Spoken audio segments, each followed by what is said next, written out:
جائے گا جب جہاں سے کچھ بھی نہ پاس ہوگا، 2 گز کفن کا کپڑا تیرا لباس ہوگا۔ الحمدللہ رب العالمین والصلاة والسلام على سید المرسلین، اما بعد فاعوذ باللہ من الشیطان الرجیم، بسم اللہ الرحمن الرحیم، الصلاة والسلام علیک یا رسول اللہ وعلى آلک واصحابک یا حبیب اللہ، الصلاة والسلام علیک یا نبی اللہ وعلى آلک واصحابک یا نور اللہ۔ فرمان مصطفیٰ صلی اللہ تعالی علیہ وآلہ وسلم، ستاسو خپل مجلسونه ما باندې درود شریف ویلو سره خیسته کوي، دا بستاسو د پارا په ورځ د قیامت نور وګرځيږي۔ صلو علی الحبیب صلی اللہ تعالی علی محمد صلی اللہ علیہ وآلہ وسلم۔ خوگو اسلامی رونو او مدنی چینل کتونکو، تجهیز و تکفین یعنی د مړي خخولو په وخت سس شیزونه پکار وي او د دې طریقه زده کولو نه مخکې مونږ ته پکار دی چې ښه نیتونه وکړو۔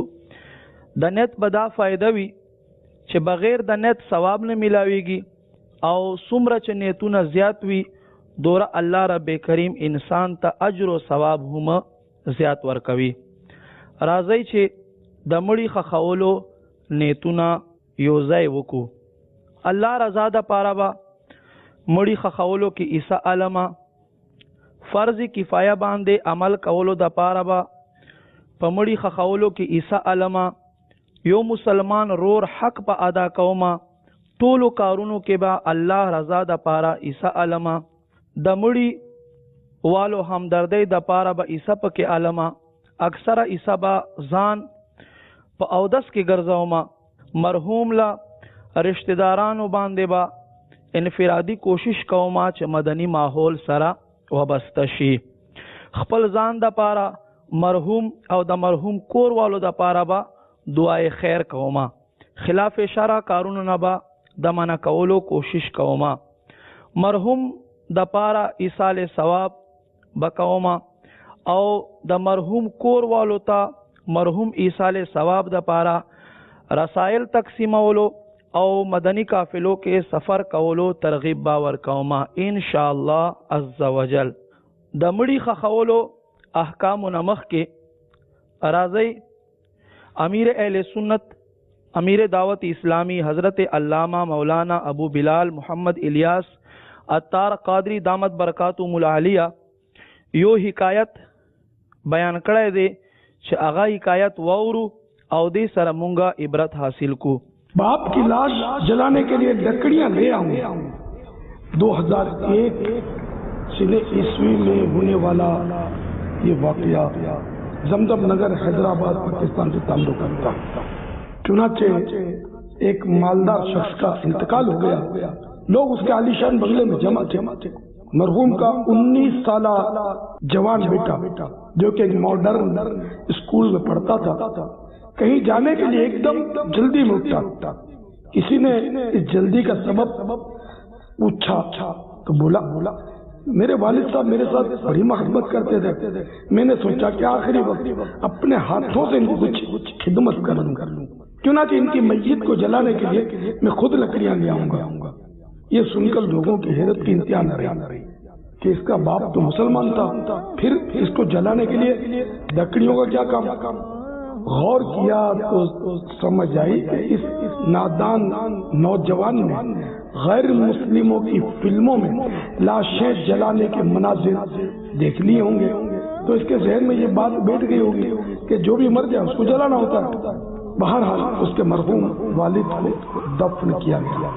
جب فلموں کے خوفناک سائیڈ ایفیکٹ کا یہ قصہ اس علاقے کے لوگوں کو معلوم ہوا تو انہیں بڑی عبرت ہوئی۔ کئی نوجوانوں نے جوش میں آ کر کیبل کاٹ ڈالے۔ کچھ عرصے تک یہی صورتحال رہی، मगर रफ्ता रफ्ता नफ्सो शैतान गालिब आए और केबल फिर से जोड़ दिए गए। काश हम अपनी औलाद को इस्लामी तरबियत देने में कामयाब रहते। सबको चाहिए कि दावत इस्लामी के मदनी माहौल से हरदम वाबस्ता रहें और खूब खूब सुन्नतें सीखें और गुनाह भरे चैनल से किनारा कशी इख्तियार करें। सिर्फ मदनी चैनल देखते रहिए। सल्लु अलल हबीब सल्लल्लाहु तआला अला मुहम्मद। ज़मा इज़्ज़तमंदो چې د مرګ نښې مونږ په یو کس کې پیدا کو نو الته به مونږ څه کوو؟ حدیث شریف کې راځي کم مړي ته چې مرګ په وخت باندې کلمه ور یاد شي، حضور نبی کریم صلی الله علیه و آله وسلم فرمای دا جنتی دی۔ حضرت عمر فاروق رضی الله تعالی عنہ فرمای ستاسو د مرګ په وخت خپلو مړیدونکو خواته اوسئ او دوی ته د کلمې طیبې تلقین کوئ۔ ولې؟ فرمای په دې وجه سره څه چې دوی ویني هغه ستاسو نه وینئ۔ ما عزتمندو قدرمندو اسلامیونو د مړي مرګ په وخت باندې څلور کارونه کول پکار دي۔ اول به مړي چې د مرګ وخت وي نو دی به په ښي اړخ باندې سملوي او مخ په قبله طرف ته کې په دغه طریقه کې کچیرتا د د لپاره مشکل وي نو سیده به سملوي او د سر برا اوچت کې سر ته بالغ یا بل سکیک دی چې د سر را اوچت شي او خپې به قبله طرف ته کې چې د تا قبله ښکاریږي او کچیرتا دا هم ور پر ګران وي نو بیا په کم حال باندې چمړای پروت دی په هغه حال باندې با دای پریک دی۔ زما عزتمندو قدرمندو اسلامیونو دویم کار به مونږ دا کوو چې کله زمونږ یو مسلمان ورور مرګ وخت راشي نو التبا خوشبوئی د پارا لوبان یا اگربتی بلکه چې التا خوشبوئی اوچتیږي او دریم کار به مونږ دا کوو چې یاسین شریف تلاوت په ورته کوي او نورو اسلامیونو ته وایي چې تاسو سرونه ښکته کوي او په غور سره اورئ۔ یاسین والقرآن الحکیم۔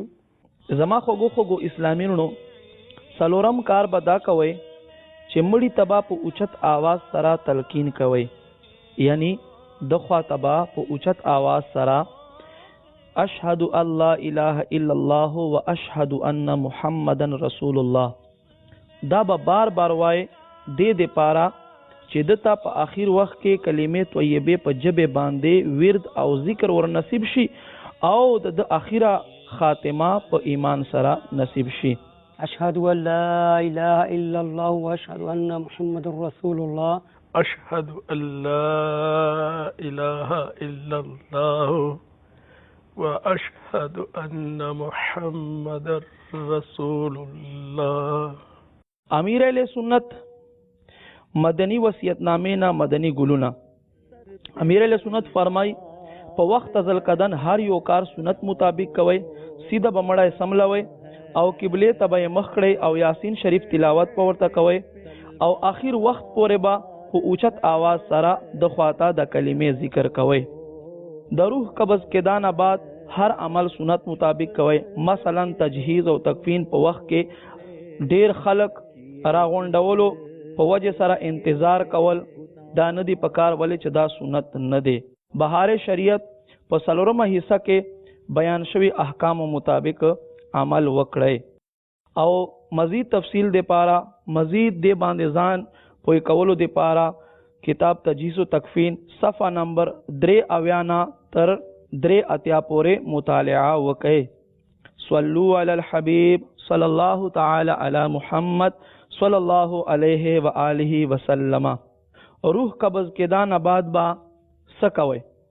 زما خوږو اسلامیونو حدیث شریف ته حضور نبی کریم صلی الله علیه و آله وسلم ارشاد فرمایي څوک چې دا مړی کور والو په غم کې شریک شي الله به هغه انسان ته د تقوا جامع ور اغوندي او په روح قدس کې به الله رب کریم روحونو په مابین کې پروردگار عالم د په روح باندې خصوصي رحم و کرم کوي.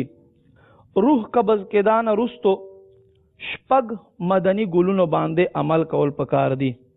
نمبر 1 انسان چې مړ شي فوراً به سترګې ورپټې کې. دویم ایوه غټه پټه به راواخلې کپړه به ورته وسیرې او هغه به د سر او د زنې نه تاو کې لپاره د دې چې د دې مړي خوله کولاو پاته نشي. دریم مخ به قبلې ته کې. څلورم خپې او لاسونه به ور سیده کړې. پنځم د خپو غټې ګوتې به وتړې او شپږم د مړي په خېټه باندې به یو درون شیز کېږدې مثلا رضائی یا کمبل وغیرہ دې پاره چې د دې مړي خېټه ونه پړسېږي. خو دومره درون شیز به خوږو اسلامي نه په باندې ږدوي چې په هغې سره مړي ته تکلیف وي. او سترګې بند کولو په وخت باندې به دا الفاظ ادا کړي بسم الله وعلى ملت رسول الله. مزید مدنی ګلونه واوري مړی خواته ایصال ثواب د پاره یاسین شریف او نور اوراد و وظایف کول دا ښه عمل دی. خو زما خوږو اسلامي رونو چې اغمړي بدن چیرته ښکارا نوي اطلاع د پاره اعلان کول پکار دی چې خلک د دې مسلمان رور جنازې ته راغونډ شي او جنازه ادا کړي. ولی چې جنازه په مسلمان رور باندې ادا کول دا د هر یو مسلمان رور حق ته او د تپکار دی چې د په جنازه کې شرکت وکړي او د مړي د پاره دعای مغفرت هم وکړي. غسل او کفن تیاری یعنی مړي ته غسل ورکولو په وخت باندې مونږ بسس کوو. دا مړي ته غسل ورکولو نه مخکې دا شیزونه ضروری دي چې موجود وي بیا په وخت باندې تکلیف نوي سړی ته پریشانی نوي. اول با ګرمې اوبو ګرمولو بندوبست په ورته وکړي. دویم غسل تخته. دریم اگربتی. څلورم ماچس او پنځم 2 غټې صادرې. شپږم مالوچ. اوم نمبر استنجا د پاره 2 غټې کپڑے او اتم نمبر 2 بالټې چې هغې ته به اوبه ور اچوئ. نهم نمبر مګ چې په کم سره به له بالټۍ نه اوبه را اوړوئ. لسم نمبر صابون. 11 نمبر د بیرې پاڼې. 12 نمبر 2 تولیې او 14 نمبر کفن د پاره یو لوی کپڑا چې هغې نه به مونږه کفن بیا کټ کوو. 14 نمبر کینچی. 15 ستن او داګه. 14 کافور. 15 خوشبوئی. او دې سره زما اسلامي رونو کله چې تاسو چاله غسل ورکوئ نو هغو مسلمانانو رونو ته به خپل ټایم ورته وښایئ ورتګ وخت په ورته وښایئ چې زه به په دې وخت باندې درځم. مړي غسلو 4 حکمونه. غسل تختې نه به غسل نه مخکې 3 ځله 15 ځله یا 9 ځله اگربتی تاو را تاو کې چې التا خوشبوئی خورا ورا وګرځيږي.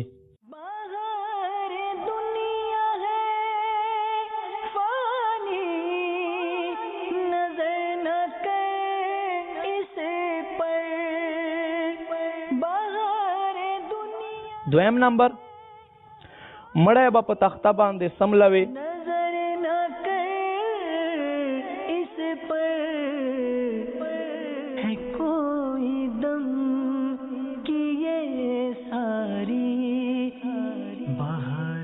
دریم نرمۍ سره به جامې ته وباسي یا به جامې کټ کې خو یاد وساتئ ما عزتمندو اسلامي رونو چې مړي ته به تکلیف نه ورکوي.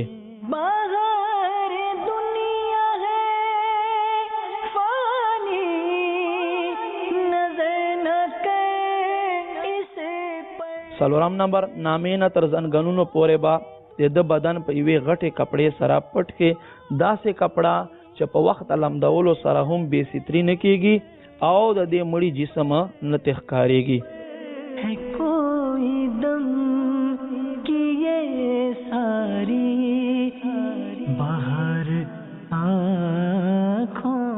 امیر اہل سنت حاجی زمزم د غسل په وخت باندې او فرمایل جامع آرام سره تی وباسئ او ستر لحاظ کوئ.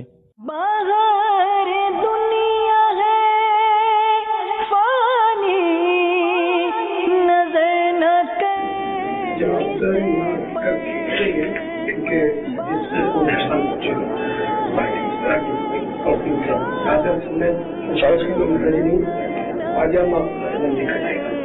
جو نکل سکتا ہے وہاں سے بھی نکال دیا جائے، باقی کپڑا بعد میں پھینک نہیں سکتے، اس کو اگر طلب ہوتا تو پاک کھانا پڑے گا.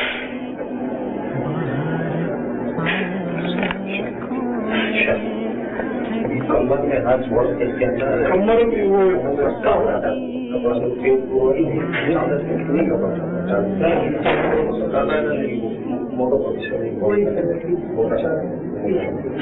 خالی تھی.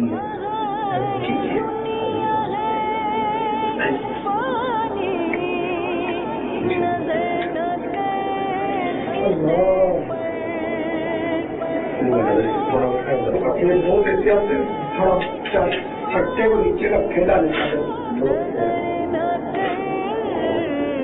کمر پر ایسے ترکیب سے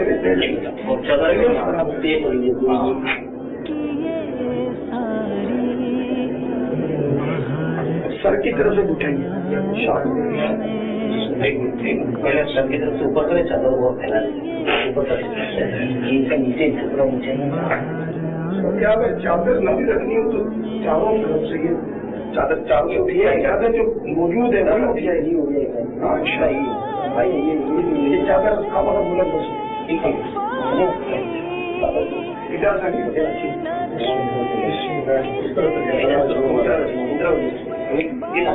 سب پگ رکھی ایسا لے لوں گا.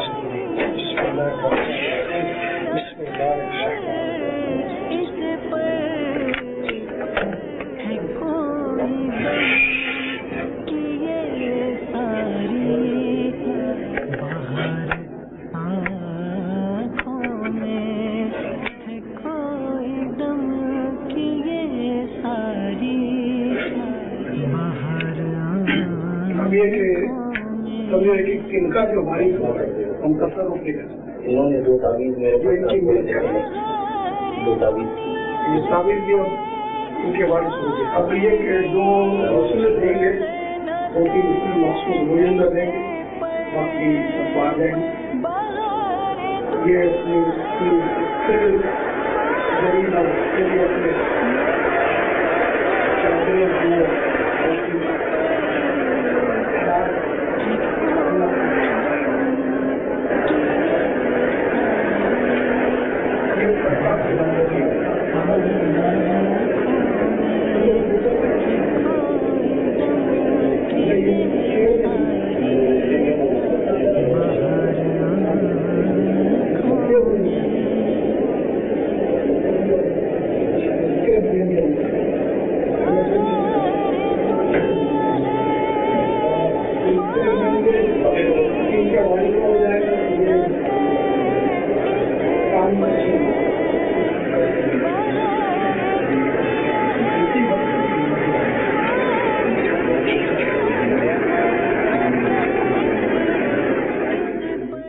جائے گا جب جہاں سے کچھ بھی نہ پاس ہوگا،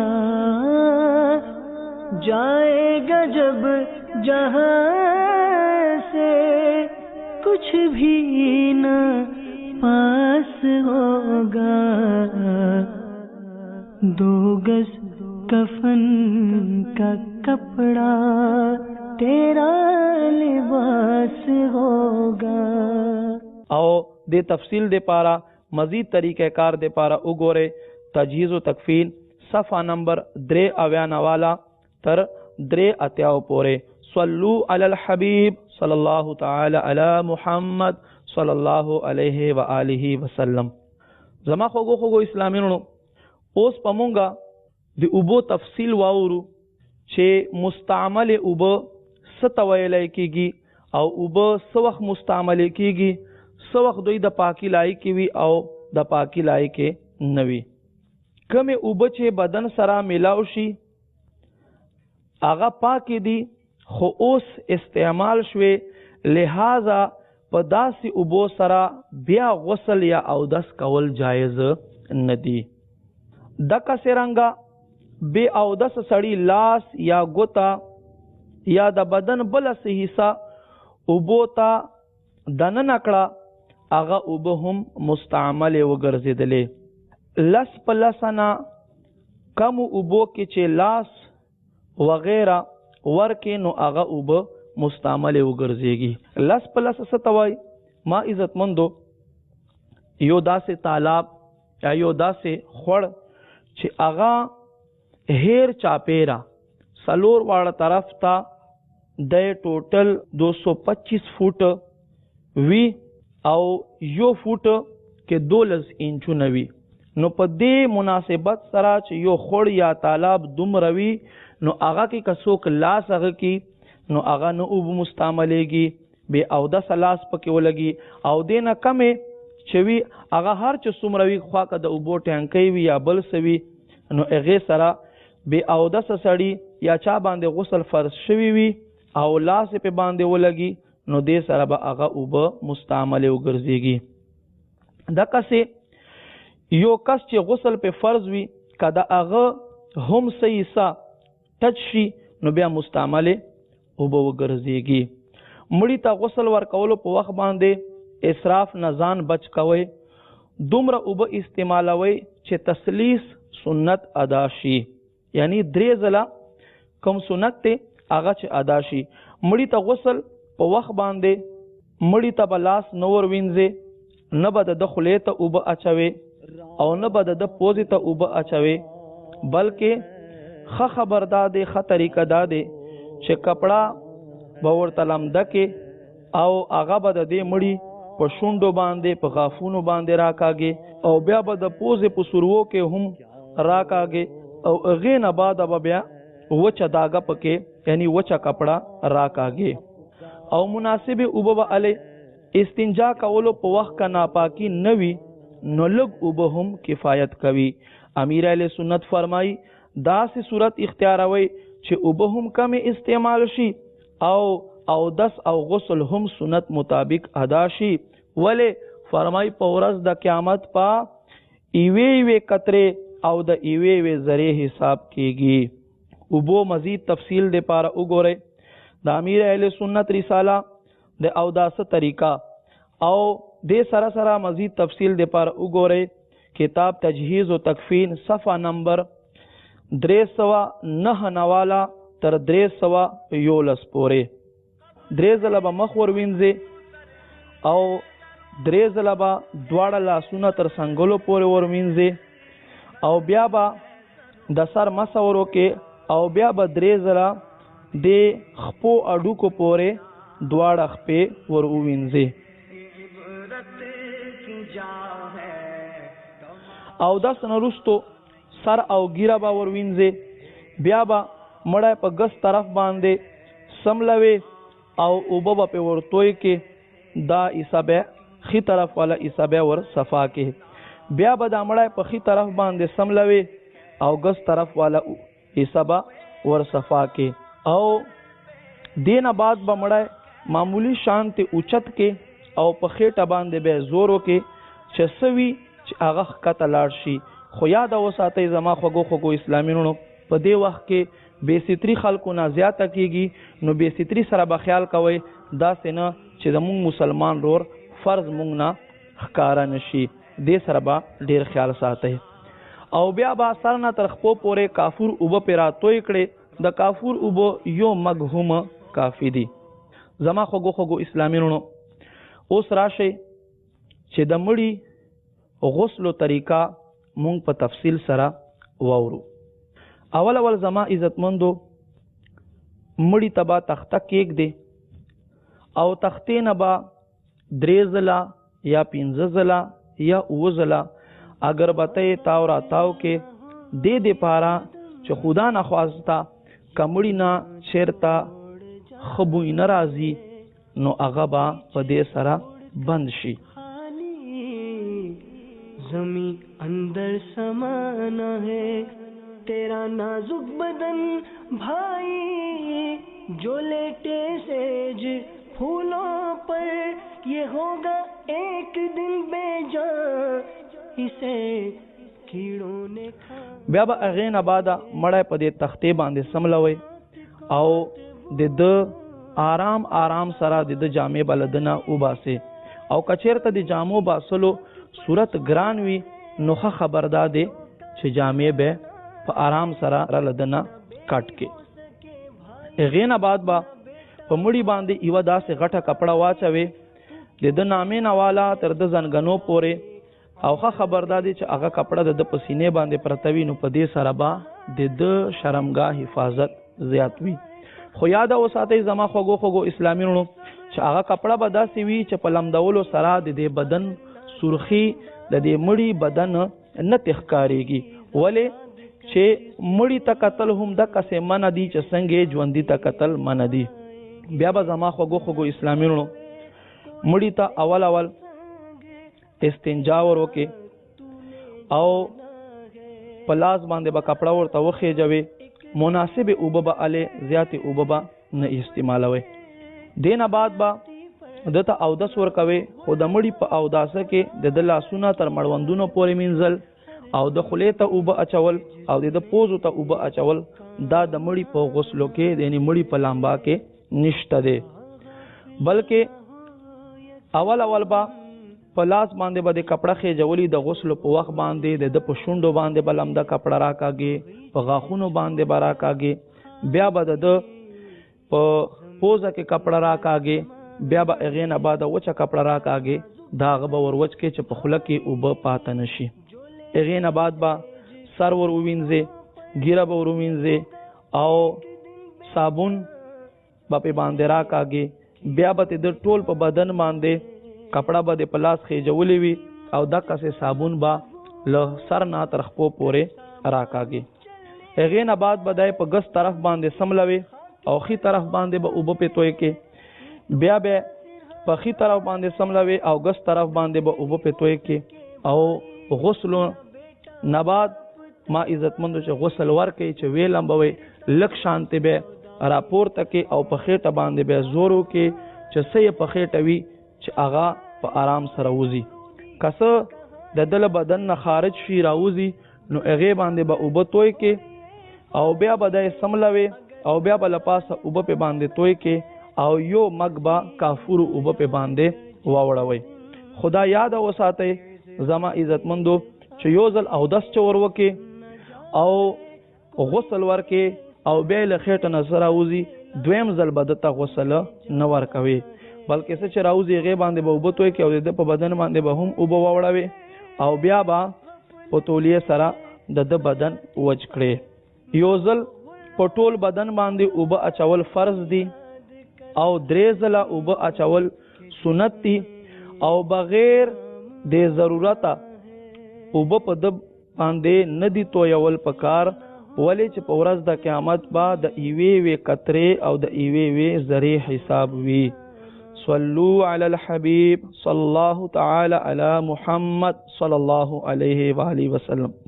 اسلامی خویندو د غسل طریقه هم په دې شان دی خو په هغې کې یو څو شیزونه اضافي دي.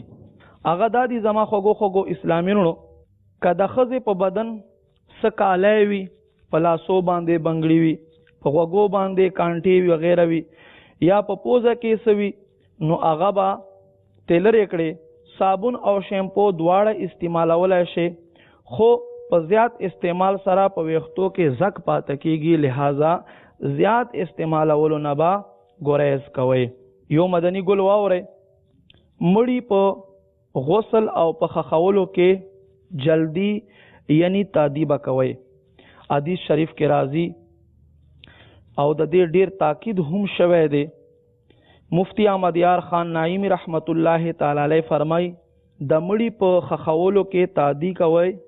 فرمای ولی چې په دې کې مړي د پړسېدو او د خرابېدو خطر وي، لہذا په دې کې به تاسو تعدی کوي او د مړي پر دې خیال بکوي. بغیر د غسل ورکولو کسان به بهر کړي.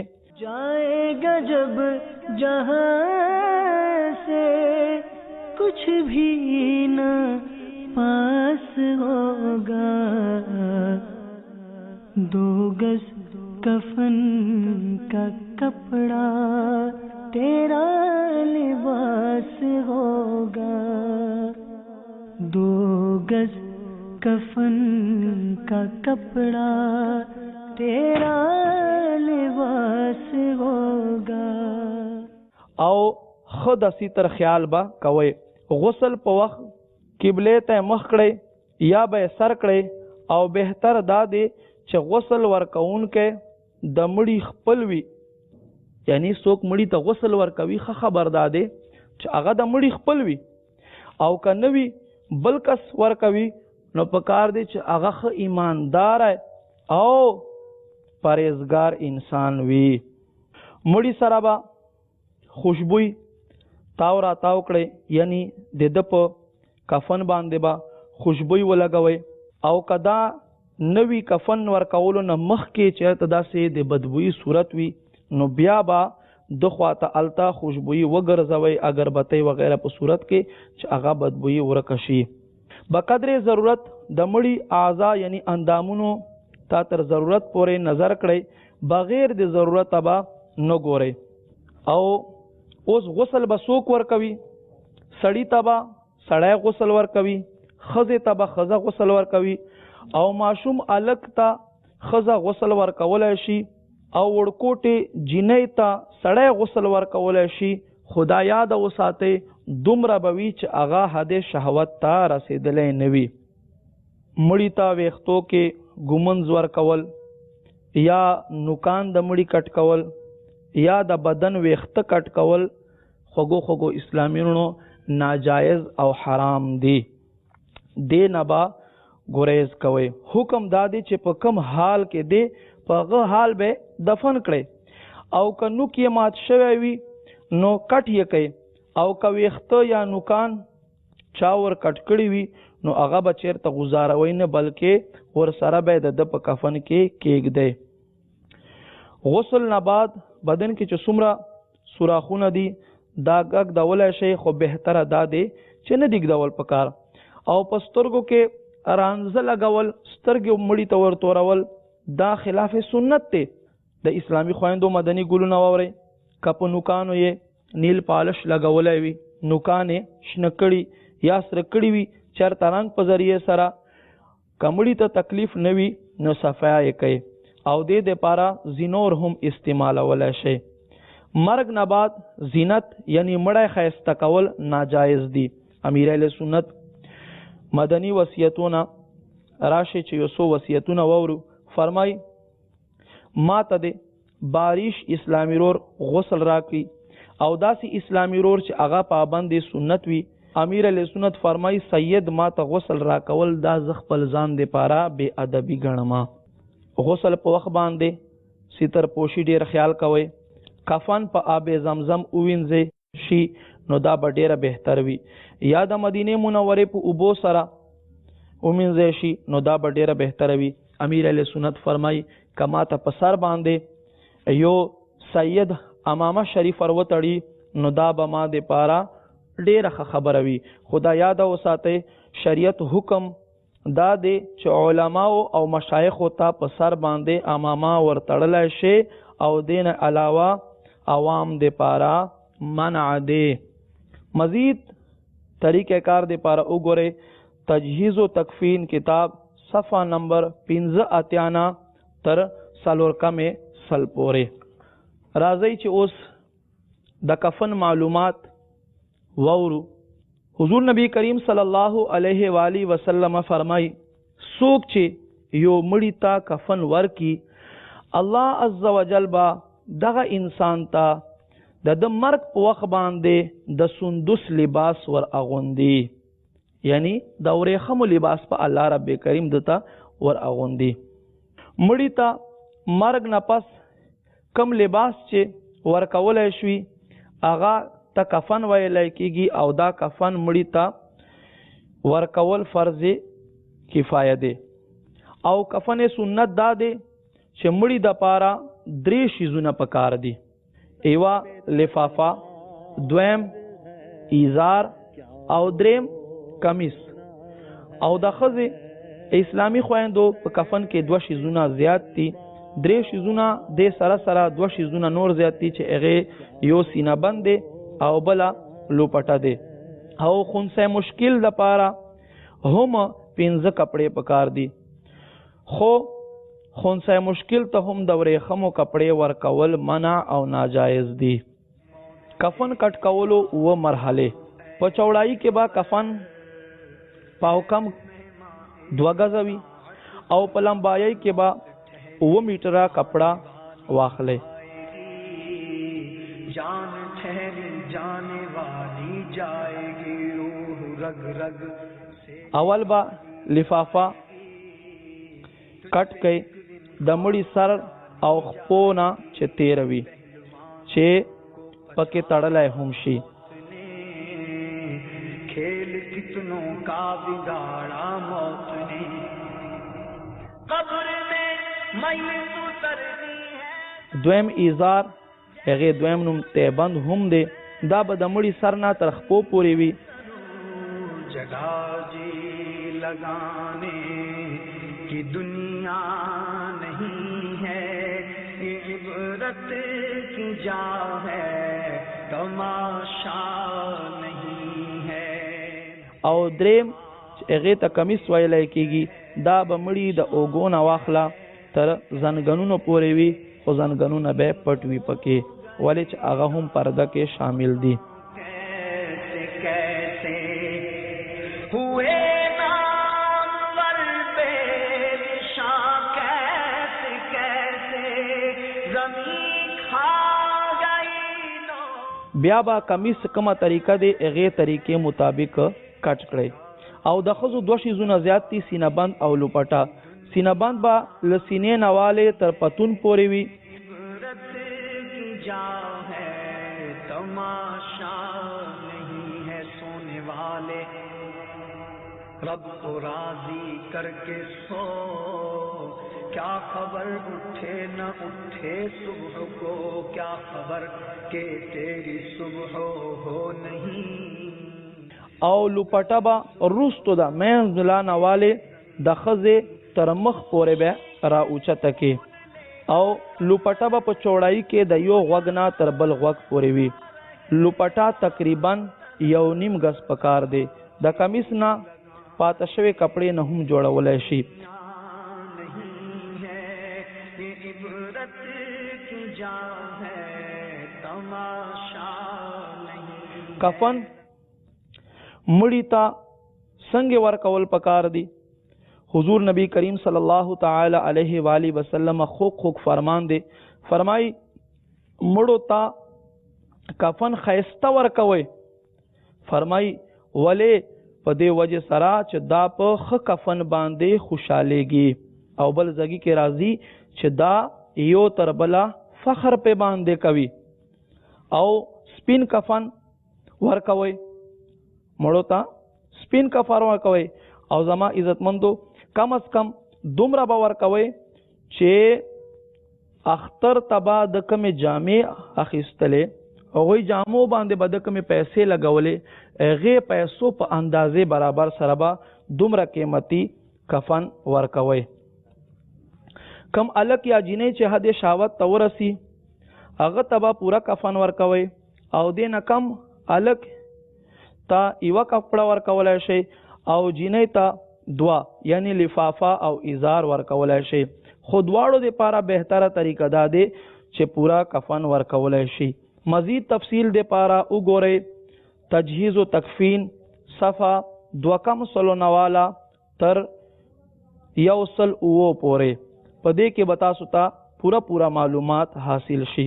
راځئ چې مړی ته کفن ورکولو اوس مونږه پورا طریقه زده کو. اول با سوکو چې کفن نه با خوشبوئی 3 ځله یا 15 ځله یا 9 ځله تاو را تاو کو. هغې نه بعد با مونږ مړي د پاره اول کومه کپړه چې کټ کوو هغې ته لفافه ویلی کېږي او دا به دومره وي چې د مړي لخپو او له لاسو له طرفه کم از کم ایوه او لیشت اوږده وي. دې دپاره چې وروستو د مړي دا سر او خپو طرف ته کوم تړل وي چې هغه مړي دپاره آسان شي.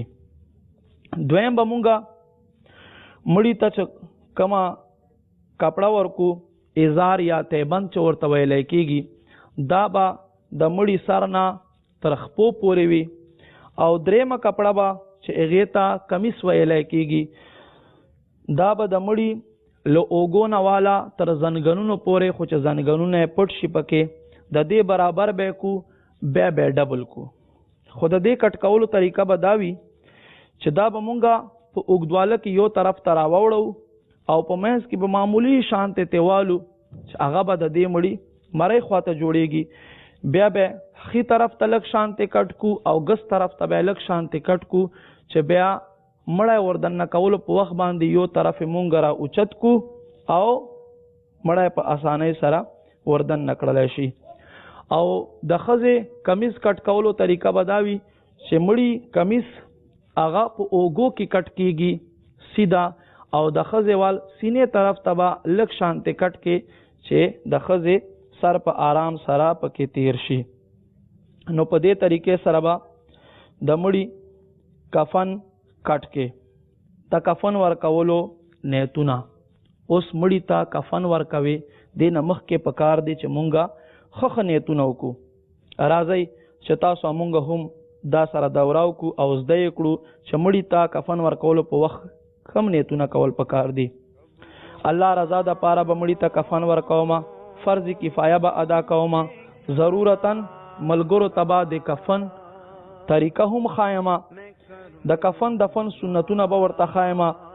کفن کې ګدولو په وخت به مړي سره نرمي کوم چې دته تکلیف ونه رسی. په سینه به کلمه طیبه ورلیکم، په تندي باندې په شهادت ګوتې سره بسم الله الرحمن الرحیم به ورلیکم، خوشبوئی به ورلګوم. آب زمزم کوي نو هغه به په کفن باندې شیندم، یا کعب زمزم نوی نو مدینه منوره او به په کفن باندې شیندم. خوګو اسلامي نو د کفن ور اغوستلو 9 مراحل.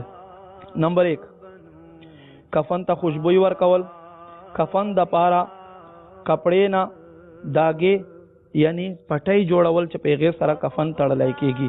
په کفن خورولو کې له ټولو نه مخکې لفافه خورول، بیا ایزار، بیا کمیس قد برابر خورول. د ښځې په کفن کې به اول سینه بند، بیا لفافه، بیا ایزار، بیا لوپټا او بیا کمیس ورته واچوي. په دې طریقې سره به زنانه ته یعنی ښځې ته کفن ورکوي. مړی کفن کې ایښودلو په وخت نرمي سره ږدول او د سیتر خیال کول. شهادت په ګوته سینې باندې اوله کلمه طیبه او په زړه باندې یا رسول الله صلی الله علیه و آله وسلم ورلیکل. خو یاد وساتئ چې په دې وخت کې باس یایي یعنی انک پنه استعمالوي. کمیس ورغوستل او په تندي باندې شهادت په ګوته سره بسم الله لیکل. نامه او سینې په منځ کې د مشایخو نمونه لیکل. ښځې ته چې کمیس ورکوي نو ویښته به 2 حصې کړي او په سینه به یو خوا او بل خوا ورکېږدي. سجده پیشانی په ځای باندې کافور ورلګول مړي ته پکار دي. بیا به ایزار اول د ګس طرف نه راوړوي او بیا به د ښي طرف نه راوړوي. لفافه یعنی غټ صادر اول د ګس طرف نه او بیا د ښي طرف نه راوړوي. د ښځې کفن ورکولو په اخیر کې به سینه بند راوړوي. دین وروسته به اوس مونږه د کفن ورکولو تفصیلا طریقه بیان کو. زما خوګو اسلاميونو اول به کفن نه خوشبوئی تاو راتاو کې. بیا به سړی دی پاره اول لفافه کېک دی. لفافه نه بعد به ورپسې ایزار کېک دی او ایزار نه بعد با کمیس ورته کېږدې. یکدم یہ دنیا چھوڑ جانا ہے بغیچے چھوڑ کر خالی زمین اندر. بیا به مړی ورته را اوچت کې او د کمیس یو طرف به را واوړوې چې مړی کېږدې، بیا به دا له پاسه طرف په باندې را واړوې او مړی پکې سملوې او په کومې کپړې سره دی چې د مړي فرض پټ کړي وي هغه به آرام سره ترې راکاږې، هغه به ترې وباسې او دا کمیس پې د هغې کپړې په ځای باندې راشي او دې سره به د ده ستر پټ شي.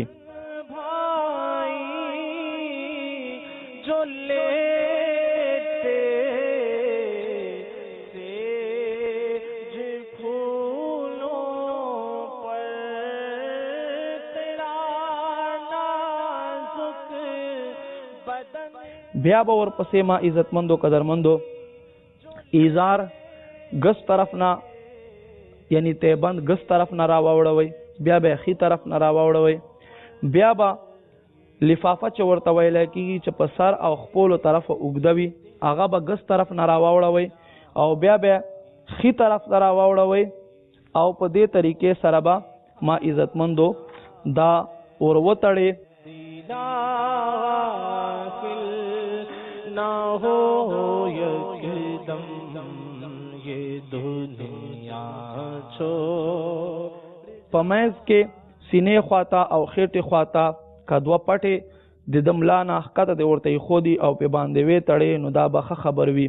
ولې چې ډېر مسلمانان وروڼه داسې وي چې هغه درانه وي نو بیا د ده اوچتولو په وخت باندې د کفن شلیدا خطروي. نو یاد وساتئ چې په دې کې پورا خیال ساتئ او دې ته به غور کوئ. اسلامي خویندو د پاره به اول سینه بند ورته کېږدې، بیا به ورپسې لفافه کېږدې، بیا به ایزار کېږدې، بیا به ورپسې د دې لوپټه کېږدې او بیا به هغې نه بعده کمیز شي. اندھیرا ہماری قبر میں سرکار ہے جیسا اندھیرا ہماری قبر میں سرکار ہے. څه وخت چې کمیس پې باندې راواوړوې نو د اسلامي خویندو ویښته د ښي طرف وال او ګس طرف وال راواوړوې او په سینې باندې به ور کېږدې، بیا به هغې نه بعد لوپټه په سر باندې ور کېږدې، بیا به ایزار یعنې تیبند ګس طرف نه راواوړوې، بیا به ښي طرف نه راواوړوې، بیا به لفافه چې ورته ویلی کېږي چې په سر او خپلو طرفه اوږده وي هغه به ګس طرف نه راواوړوئ او بیا به ښي طرف ته راواوړوئ او په دې طریقې سره به ما عزتمندو دا ور وتړې. آپ کی نظر کرم ہوگی تو بیڑا پار ہے. یا نبی عطار کو جنت میں دے اپنا جوان سیتا صدیق کا جو تیرا یار غار ہے. صلو علی الحبیب صلی اللہ تعالی علی محمد صلی اللہ علیہ وآلہ وسلم. راځئ یو څو مدني ګلونه نور واورئ. مړی چې څه وخت مونږ په کفن کې ږدو نو په هغه وخت کې ضروري دی چې د ده لاسونه به د ده په سینه باندې نه ږدوئ بلکې د ده لاسونه به د سره په سایډونو کې کېږدئ. د ناف او سینه په منځ کې به اور ولیکئ یا غوث اعظم دستگیر رحمت الله تعالی علیہ، یا امام اعظم ابو حنیفہ رحمت اللہ تعالی علیہ، یا امام احمد رضا رحمت اللہ تعالی علیہ، یا شیخ ضیاء الدین رحمت اللہ تعالی علیہ. او ناف نا والا سر پورې به پورا په بدن باندې مدینه اور ولیکي. ما عزتمندو دا خبر دی چې اور ولیکلی شي په یو مړي باندې ضروري دی چې دا به خامخا د تور لیکي. او خبر دا دی امیر علیه سنت فرمای چې یو سید ما ته دا په خپل باندې په ګوته سره راولي کی او په دواړو سترګو باندې مناسبه دی چې د مدینه منورې د کجورو اډو کې خودلی شي. مزید تفصیل دی پاره وګوره تجهیز و تکفین صفحه نمبر 98 یعنی دوکم سل نوالا تر 107 پورې یعنی یو سل و پورې وګوره. او زما خوګو اسلامیونو کفن ورکولو نه بعد مړی جنازه حق ته یو مسلمان رور باندې اوس د جنازه احکام جنازه متعلق سو حکم دی او کومه طریقې کار دی هغه طریقې کار به اورو. حضرت داؤد علیه السلام الله رب کریم په بارگاہ کې عرض وکړو یا پروردگار عالم څوک چې یو مسلمان رور جنازه کې لاړ شي نو تب هغه مسلمان ته څه اجر ورکړي. الله رب کریم ورته فرمایل اے داؤد علی نبینا علیه السلام زبد د انسان جنازه د پارا د جنازه کې تک کولو د پارا فرشته راولېګما. صلو علی الحبیب صلی الله تعالی علی محمد صلی الله علیه و آله وسلم. زما خوګو اسلامیونو جنازه نیتونه مونږ جنازه ته ځو نو مونږ ته کم نیتونه کول پکار دي. امیر اهل سنت نظر شمه امیر اهل سنت دامت برکاتهم العالیه جنازه ته تک په وخت باندې هم مونږ ته خیسته نیتونه خیل دي. راځي چې هغه نیتونه وورو او ان شاء الله بیا چرته مونږ جنازه ته روانو نو دا نیتونه به چې څومره راته یاد وي حسب توفیق په دا نیتونه ادا کوو. الله رضا د پاره به جنازه ادا کوما فرض کفایه به ادا کوما مرحوم رشتہ دارانو به غمخواری کوما مرحوم د پاره به دعای مغفرت او ایصال ثواب کوما. جنازه کټ بسنتو مطابق ورما کما سنتو طریقه دی هغه مطابق پورما. جنازه ته اوګه ور کولو په وخت با چاته دکې نه ور کوما. زما خوګو اسلامیونو جنازه احکام به وسوورو. جنازه منځ کې ارکان سودی او سنتونه سودی. جنازه منځ کې دو ارکان دي چې هغه څلور ځله الله اکبر ویل دي او قیام یعنی ولاړای دي. او جنازه درې سنتونه دي ثنا یعنی سبحانك اللهم ویل بیا درود شریف ویل بیا دعا. موږ د جنازه شپږ مدني ګلونه نیت په دې طریقې سره کوي چې نیت کوم الله رضا دې پارا ثنا الله د پارا او درود نبی کریم صلی الله علیه و آله وسلم د پارا او دعا د دې حاضر مړي د پارا او درېدم په دې حاضر وخت د حاضر امام پسې مخ میں دې په طرف تا کعبه شریفه الله اکبر نیت کر لیجیے.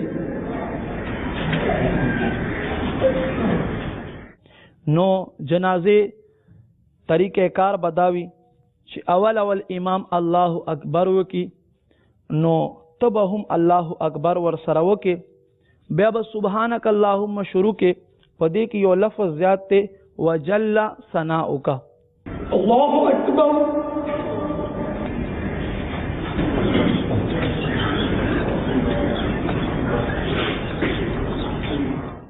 بیا به امام الله اکبر وکي تب هم الله اکبر وکي بیا به د جنازه درود شریف یعنی درود ابراهیمی ویل افضل دی.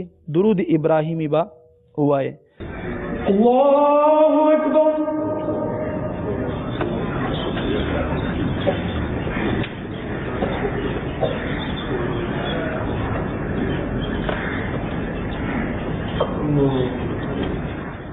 اغین بعد بیا امام صاحب الله اکبر وکي تب هم الله اکبر وکي او بیا با کچیرتا لوی سړای وي بالغ وي عاقل وي خدا هغه د مړي دعا یعنی اللهم اغفر لحینا دعا به وای او کنا بالغ الک وي نو د نابالغ الک جنازه دعا به وای او کنا بالغ جنې وي نو د هغه نابالغ جنې جنازه دعا به وای الله اکبر.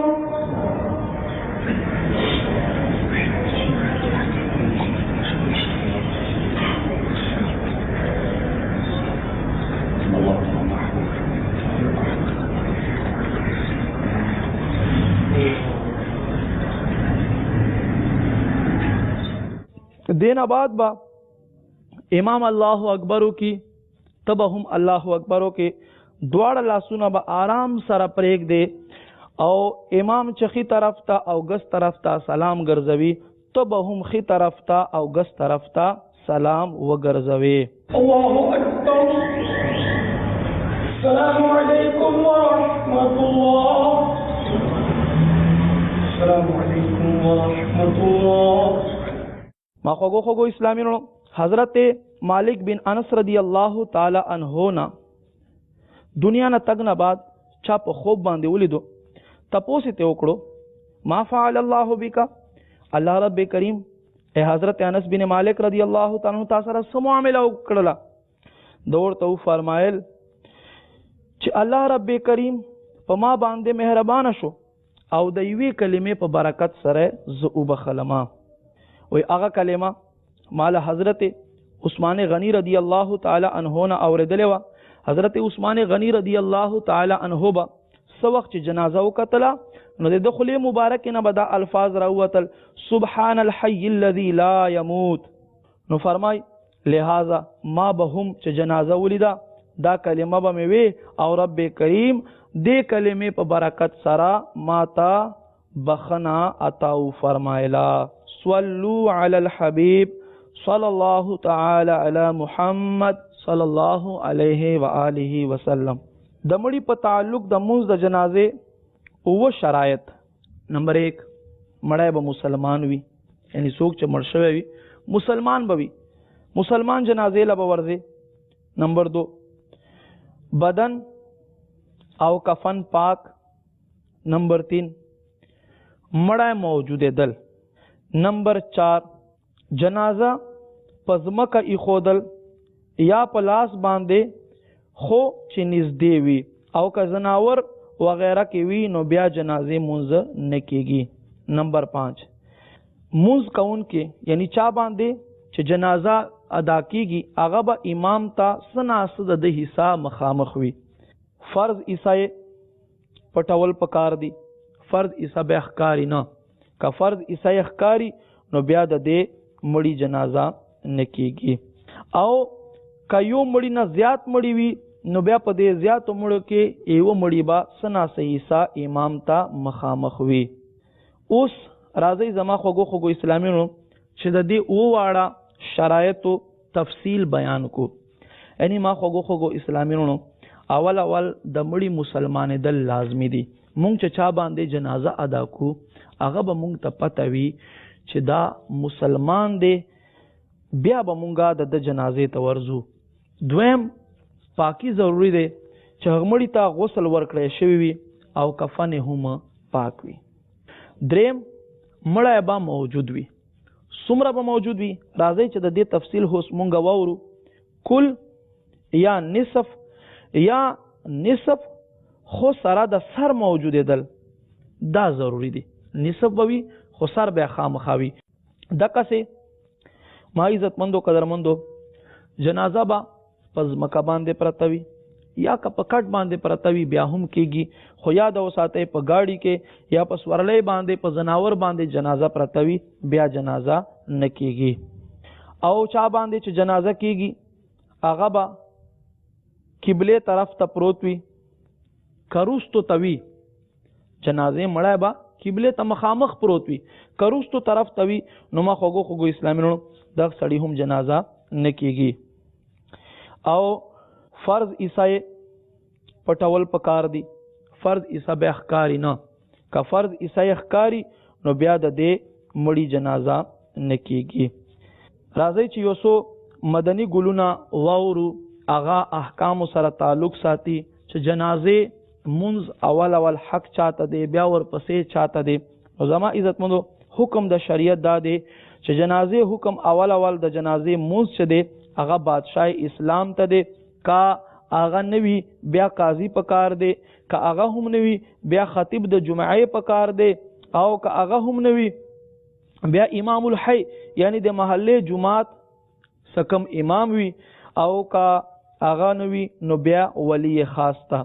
خدا یاد وساته د امام محله یعنی محله کم امام چوي هغه د تقدم یعنی ړومبه کېدل مخکې کېدل په ولی باندې دا استحبابي حکم دی.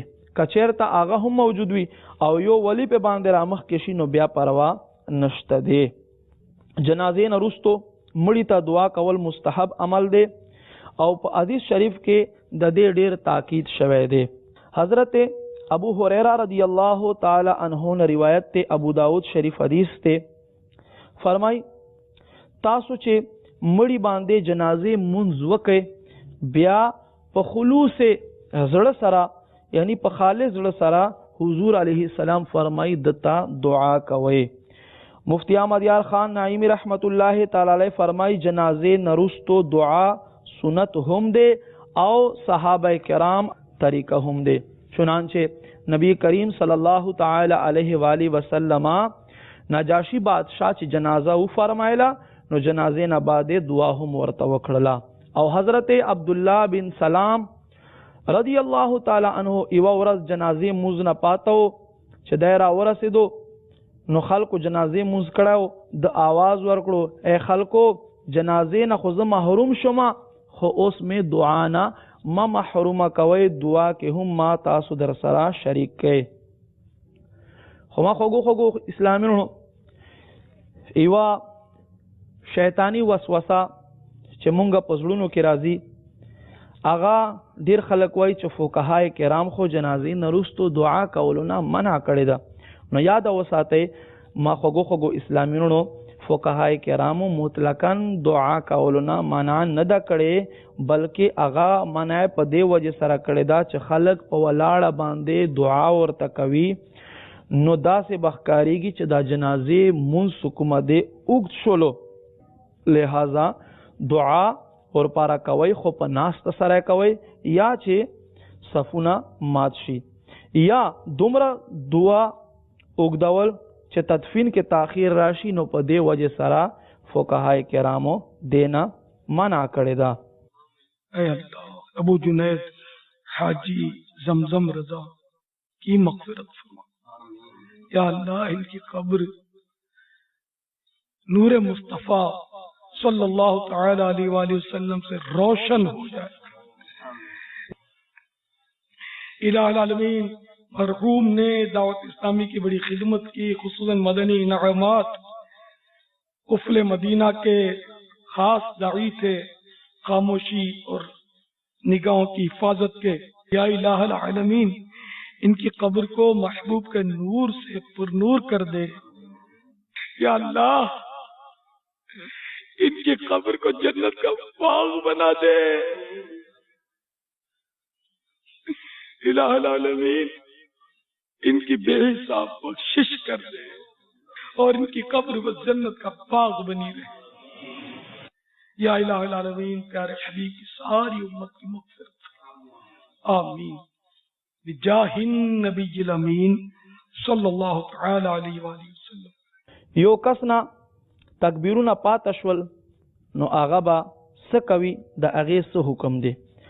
خوږو اسلامینو خیسته طریقه دا دی چې څو تکبیرونه ته پاته وي او کم دعا یا درود شریف یا ثنا ته پاته وي پکار دی چې په هغې طریقې سره دی ادا کی او کچیرته دته خطر وي چې زه دا په دې طریقې سره ادا کوم نو جنازه به روانه شي اوچته به کړلی شي او خلک به روان شي نو اوس حکم د دې پاره دا دی چې څو تکبیرونه ته پاته شوي بس هغه ورځله دی الله اکبر الله اکبر دوه ځله پاته شي دوه ځله دی الله اکبر وایي که درې تکبیرونه پاته شي به درې ځله دی الله اکبر زر تر زره وایي او بیا دی سلام وګرځوي.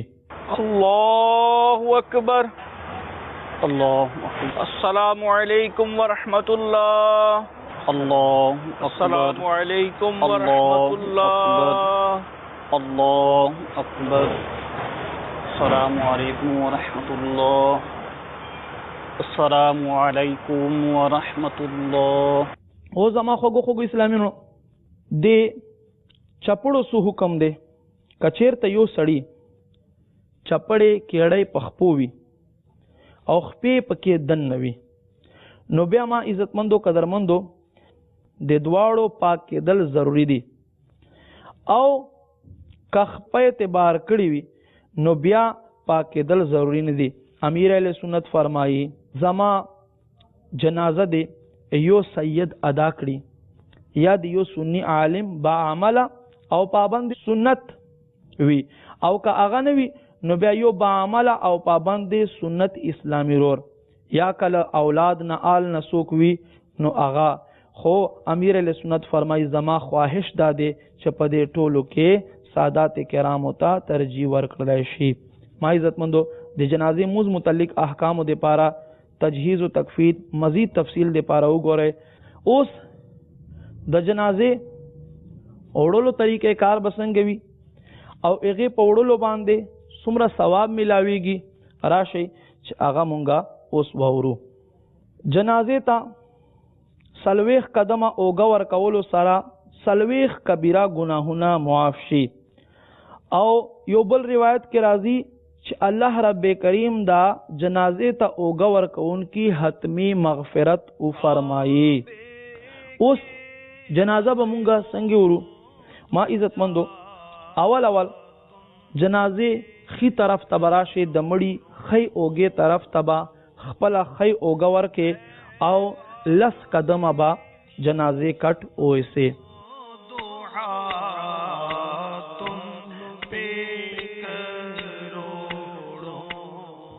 بیا با راشیخ پو طرف ته د مړي خیخ په طرف ته با خپل خی او گور کې او لس قدمه با جنازې کټ اوسه.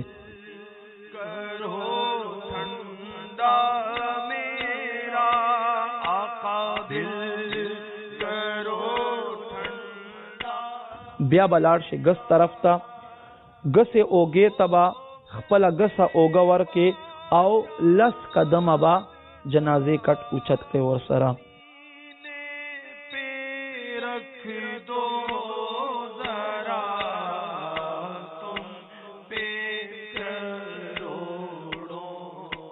بیا به زما خوږو اسلامینو راشي د مړي خپو طرف ته او جنازې تبا ګس طرف نه با یعنی ګس خپې خواته ګس اوګه ور کې او لس قدمه به وېسه.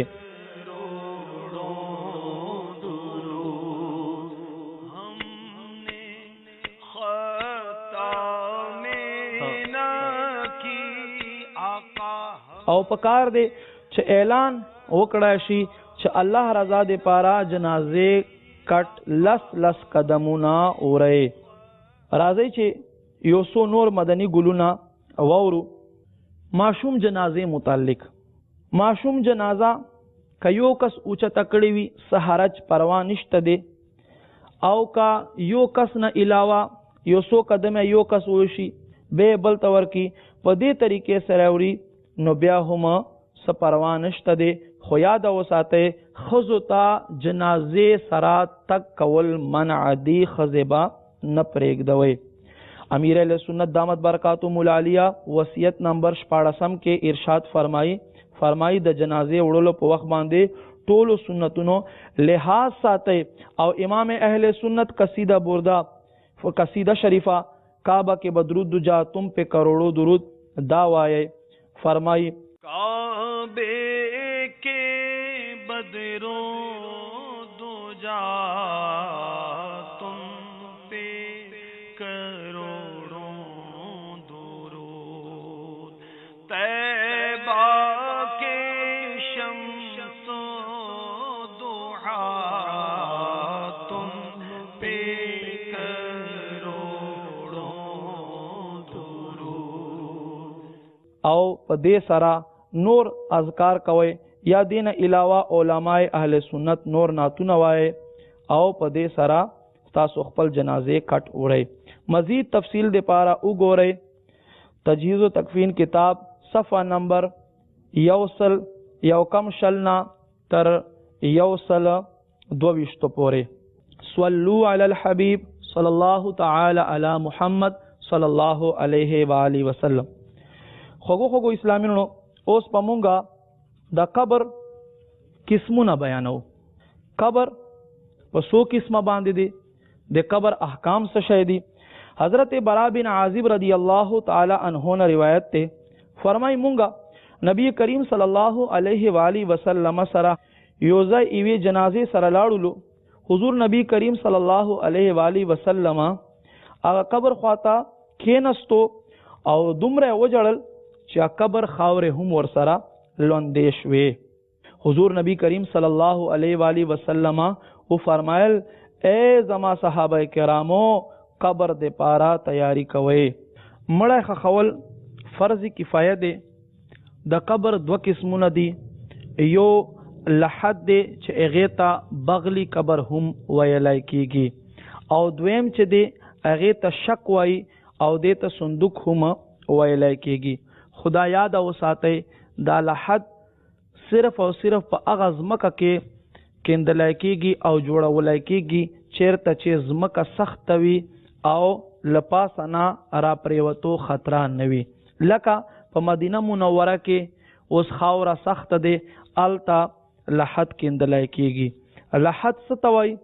دا به د قبر کوم صورت وي اکه شانتي یو غار به وکیندې او بیا به ښي طرف ته یو تاک شانتي تاک جوړ کې دومره چې مړی پکې راځي او بیا دې ته به مړی وردننه کې او ورسره به په سایډ باندې اوږدې خښتې یا نور څه تختې وغیره ولګوي او بند به کې او بیا بیا قبر د خاورو ډک کې دقسې صورت جوړولو ته لحد ویلی کېږي. او دویم شک ته. شک څه ته وایي؟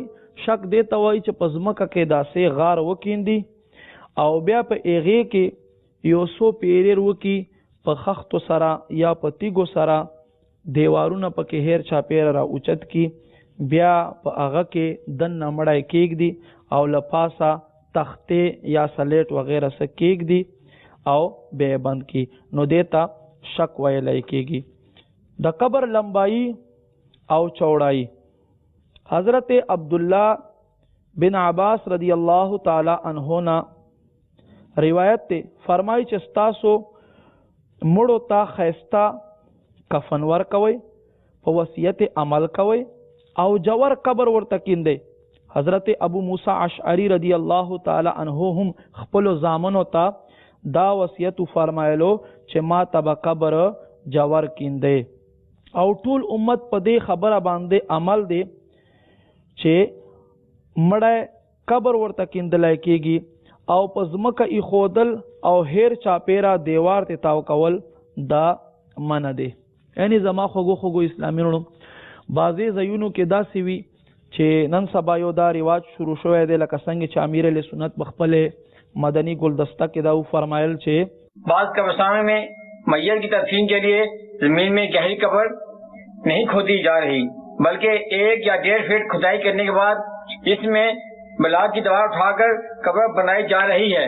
یوں قبر کی گہرائی زمین میں نہیں بلکہ قبر کا 2/3 حصہ سطح زمین سے بلند ہے. البتہ بعد میں سائڈوں سے مٹی کے ذریعے سطح زمین سے بلند دیوار کو چھپا دیا جاتا ہے. ایسا کرنا کیسا؟ کیا یہ طریقہ کار شریعت مطہرہ سنت کے مطابق ہے؟ جواب سے نواز دیجیے. बदकिस्मती से आजकल ये सिलसिला चल निकला है, तो समाजी इदारे जो चलाते हैं उनके जिम्मेदारान भी इसके जवाब को सुने. दीगर उलमा किराम भी ज़े नसीब ये मसला बयान करना शुरू करें कि ये खराबी आ चुकी है कब्रिस्तानों में. खुद बाबुल मदीना में ये खराबी आ चुकी है. हजरत सैयदना अब्दुल्लाह इब्न अब्बास रज़ियल्लाहु तआला अन्हुमा से रिवायत नबी करीम रऊफुर रहीम अलैहि अफ़ज़लुस सलाति व तस्लीम ने इरशाद फरमाया, जब तुम में से किसी का इंतकाल हो जाए तो उसे अच्छा कफन दो और उसकी वसीयत जल्द पूरी करो, उसके लिए गहरी कब्र खोदो. सहाबा किराम अलैहिमुर्रिज़वान का न सिर्फ अपना अमल इस सुन्नत पर था बल्कि अपने बाद अपने वुरसा और लवाहिकीन को भी इसी की वसीयत फरमाया करते थे.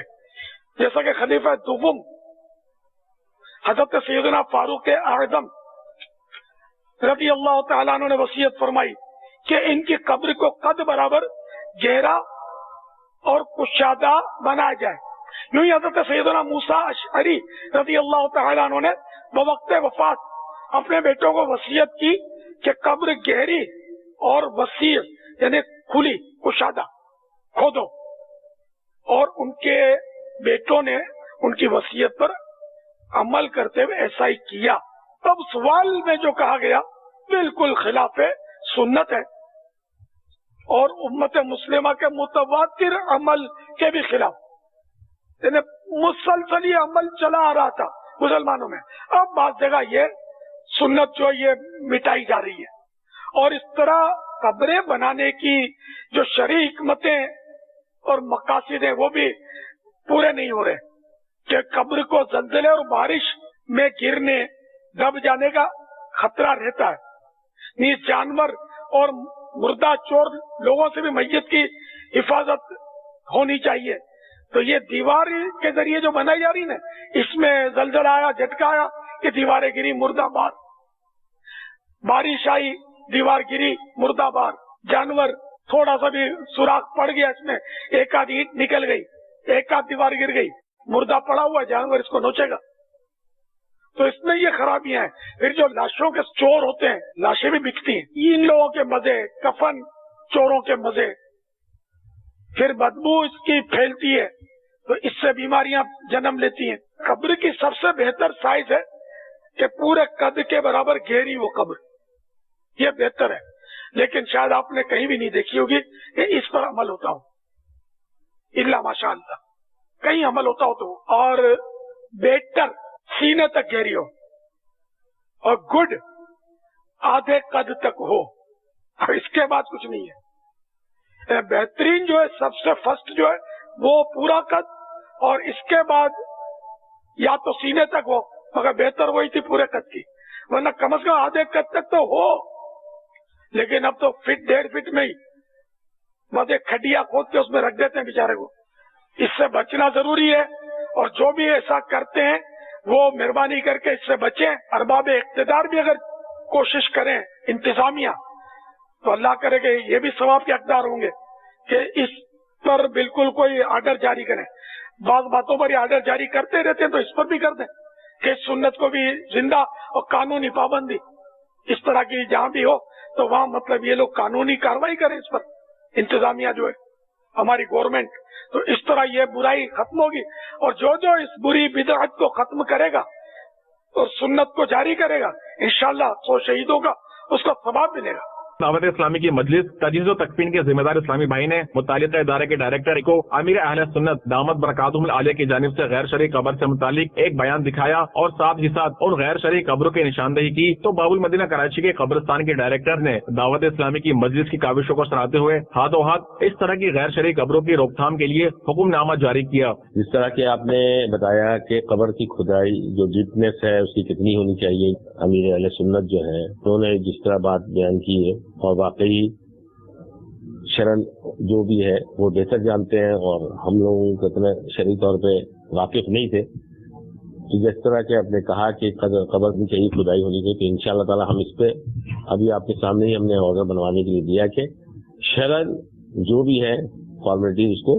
پوری کی جائے.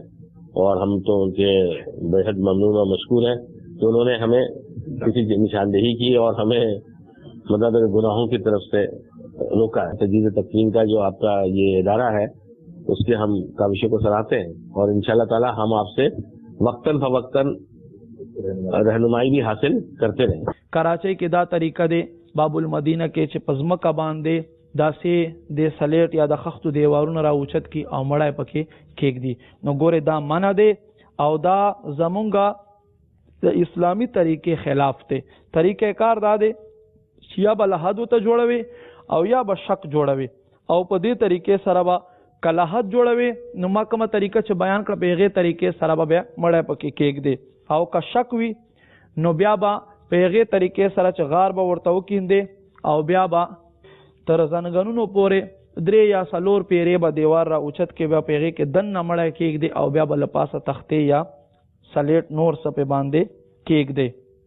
زما خوگو خوگو اسلامینو نبی کریم صلی اللہ علیہ وآلہ وسلم پدے باندے تاکید کڑائے دے چمڑی تا جوار قبر کیندے او لکه څنګه چې تاسو واوریدل چې حضرت ابو موسی اشعری رضی الله تعالی عنہ هم خپلو بچانو ته پدې طریقې سره پسې توکړو چې ماتا جوار قبر کیندے لہذا دا کومه طریقه چې شروع شوه دا لدین د مونږه اجتناب کو.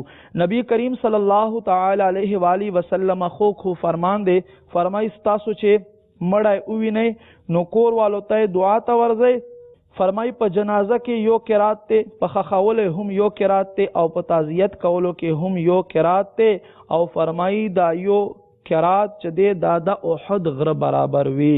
صلوا علی الحبیب صلی الله تعالی علی محمد صلی الله علیه و آله وسلم. راځي زما خوږو اسلامیونو چې مسلمان رور یا خور قبر خواته مونږ ورشو او خخوي نو مونږ ته سسنیتونه کول پکار دي. قربان شم امیر اهل سنت دامت برکاتهم العالینا چې امیر اهل سنت دا نیتونه هم مونږ ته خایل دي. راځي چې دا نیتونه واورو او چیرته الله مونږ ته داسې خیسته موقع راکړي نو په هغې موقع مونږ ته دا خیسته نیتونه ادا کول پکار دي. الله رضا ده پاره به خخومه مسلمان رور د مسلمانی حق په ادا کوما. قبرستان والو تبا دعا کوما او قبرستان ته دنه کې دا په وخت باندې با دا دعا وایم السلام علیکم یا اهل القبور یغفر الله لنا ولکم وانتم سلفنا ونحن بالاثر.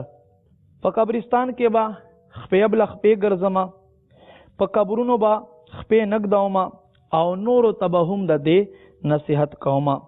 فضل خبرونه با ځان هم بچ کوما او نور تبهم د دې نصیحت کوما او موقع په مناسبت سره با خلق ته د نیکی دعوت ورکوما او خپل او نور ته عبرت حاصلولو د پاره با نصیحت کوما او دې سره سره با مرحوم تا ایصال ثواب کوما.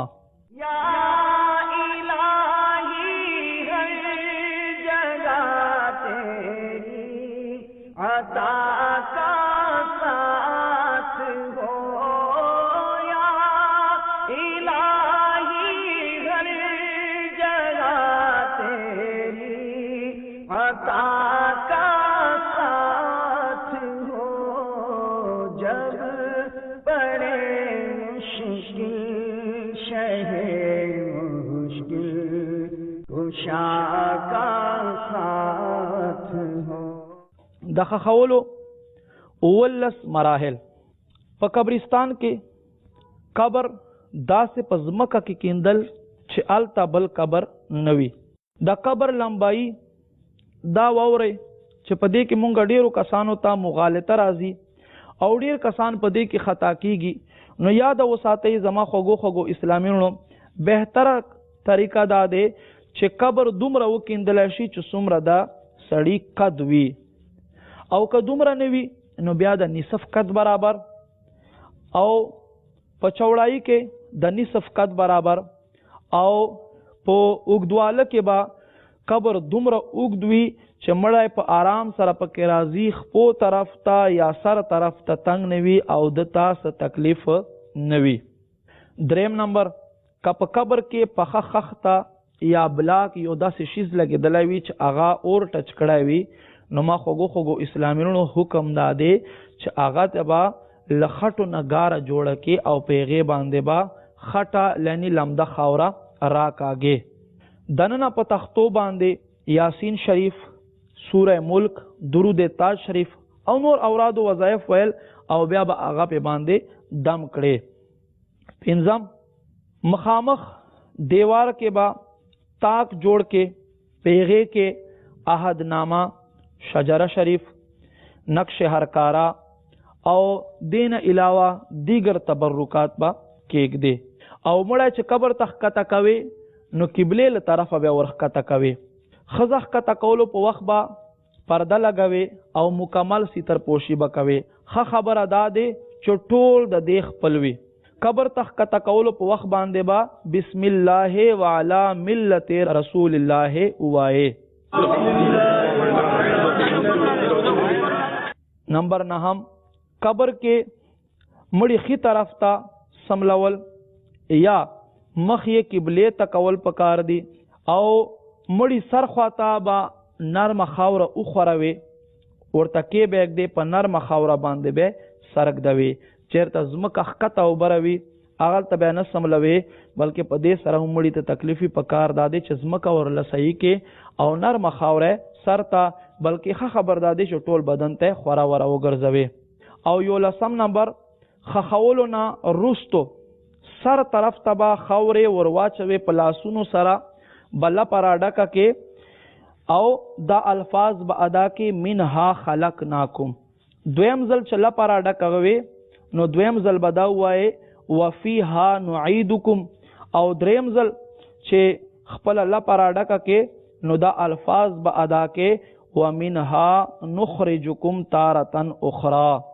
11 نمبر د مړي قبر چې جوړوي هغه به د اوښ کوهان شانتي یعنی ډلوان شانتي جوړوي، څنګه چې دا اوښ ملاوي کوهان ته راوتوي قبر به په دې طریقې سره جوړ کې. خخولو نه بعد اوبه په شیندل د قبر لپاسه، او 14 نمبر په قبر ګلونه اچول، ولی چې دا تر سو پورې تر او تازه وي تر هغه وخت پورې دا تسبیح کوي. 14 نمبر دفن نه بعد سر خواته سورة البقره شروع آیتونه مفلحون پورې ویل او خپو طرف ته بیا د سوره بقره اخیرنی آیتونه ویل کېږي.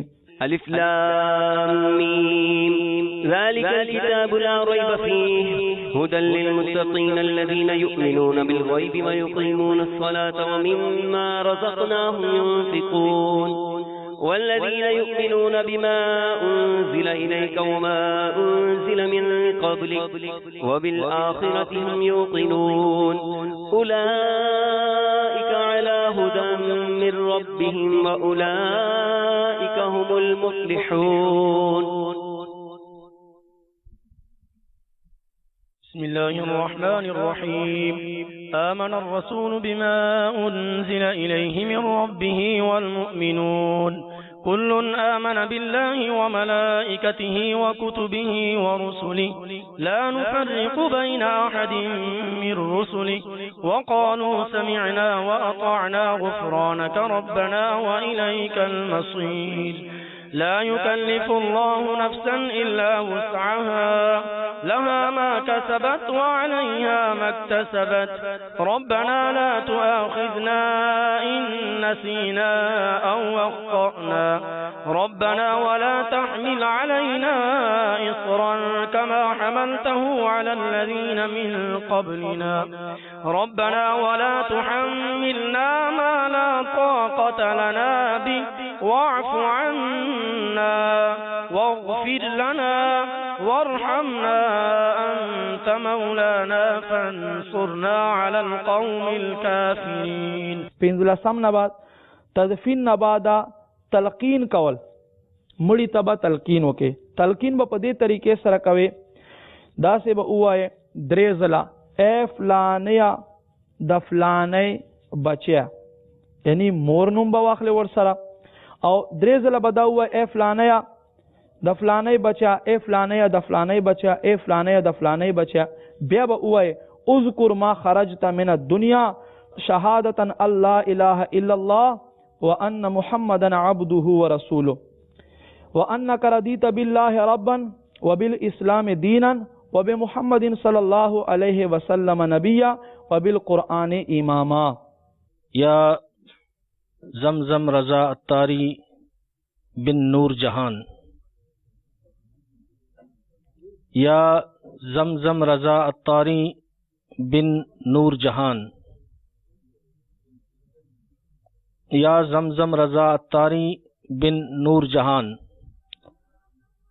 اذکر ما خرجت من الدنیا شہادت ان لا الہ الا اللہ وان محمدا عبدہ ورسولہ صلی اللہ تعالی علیہ وآلہ وسلم وانک رضیت باللہ ربا وبالاسلام دینا وبمحمد صلی اللہ علیہ وآلہ وسلم نبیا وبالقرآن اماما. 14 نمبر دعا او ایصال ثواب کول.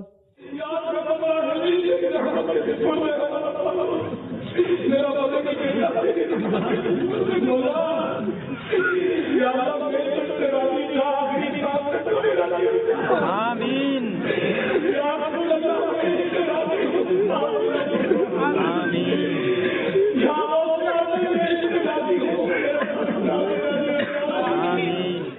او 19 نمبر سر خواتا ودریدل او آزان کول.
خخولنا رستو د دې ټولو شیزونو اعلان پکار دی.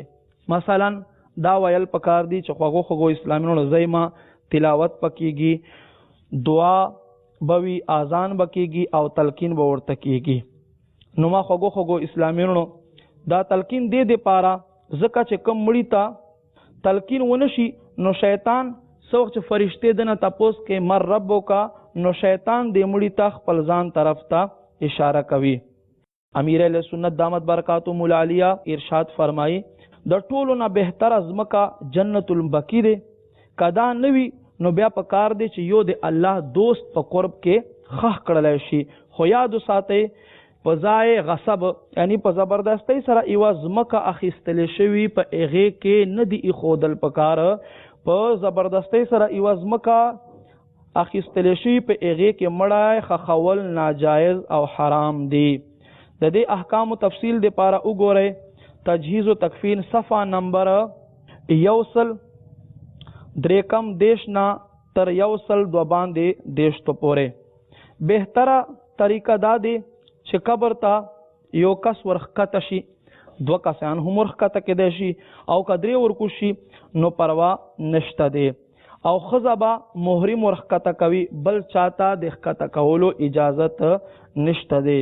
او که هیڅ څوک نه وي نو بیا به پرهیزګاره بندگانو باندې خزا ورخکته کولی شي. اوس په کفن باندې لیکلو متعلق ما عزتمندو دور مختار په کفن باندې لیکل جایز او دا بخنه سبب شمارلای دی، بلکې دومره پورې راځي دور مختار کې دی چې یو کس خخولو نه بعد چا په خوب باندې وکتلو چې صدر سره وشو نو هغه ورته وی چې چا زما په تندي باندې بسم الله الرحمن الرحیم را لیکلیو، الله رب کریم بسم الله په برکت سره ماتا بخنه وکړه. ما عزتمندو کچیر ته قبر کې تاک نما صورت جوړول با برکت شیزونو د پاره هغه ناممکن وي، نو بیا په کار داده چې په کفن کې ور سره کېک دولای شي. او بهتره طریقه دا د امیر له سنت فرمایي چې یو سید ماته تلقینو کی، ولی چې تلقین کې دونه بعد فرشته وای زید چې زوته د تخو ارس خپلوانو خیل دی. یعنی تلقین فائدہ دا دی سو کچاته تلقین وکي نو هغه فائدہ دا دی کله چې دای قبر کې خودلای شي فرشته اغا نه تپوس ته پار راشي نو فرشته روان شي او وای زید چې زو د تخو خپلوانو ټوله خبره خیل دی. خو یاد وساتئ کچاتا د یو کس مور نوم نو ورزي نو هغه بس کوي. حدیث شریف کې دي صحابه کرامو عرض وکړو قربان تلقین په وخت باندې کوم ته د چا مور نوم ناراضي نو بیا بس کو. حضور نبی کریم صلی الله تعالی علیه و آله وسلم ورته فرمایل چې تاسو بی بی حوا علیه السلام طرف ته نسبت وکړئ ځکه چې دا خو د ټولو مؤمنینو مور دی. زما خوږو اسلامینو مزید تفصیل د پاره وګورئ تجهیز و تکفین صفحه نمبر 123 نا تر 147 پورې. الله رب کریم دې مونږ ته په دې طریقې سره خپل مړي خخولو توفیق عطا فرمایي. او زما خوږو اسلامینو الحمدلله عز وجل تبلیغ قرآن و سنت دعوت اسلامی غیر سیاسی تحریک نظار شمه چې دا هر شعبه کې زمونږ مسلمانو رهنمایي کوي په تجهیز او تکفین کې تاسو دا طریقه واورېده زمونږ په پښتو ژبه کې نو خوږو اسلامي ورونو دا عرض دی چې دې طریقې سره تاسو خپل مړی خخوي او د دې طریقې مطابق نور ته هم اسلامي ورونو ته د دعوت ورکوي او مدنی ماحول سره خپل ځانونه وبسته کوي. الله رب کریم دې څنګه ما پیر مرشد فرمای او مونږ ته دا ذهن را کړی دی چې منم کوشش مې کنم خودرا و تمام دنیا اصلاح را کند. ما د خپل ځان او د کل دنیا خلکو اصلاح کوشش کول دی. الله رب کریم دې مونږ ته د هر انسان اصلاح کوشش کولو او د خپل ځان اصلاح کوشش کولو توفیق عطا فرمایي. آمین بجاه النبی الامین صلی الله علیہ وآلہ وسلم. جائے گا جب جہاں سے کچھ بھی نہ پاس ہوگا 2 گز کفن کا کپڑا تیرا لباس ہو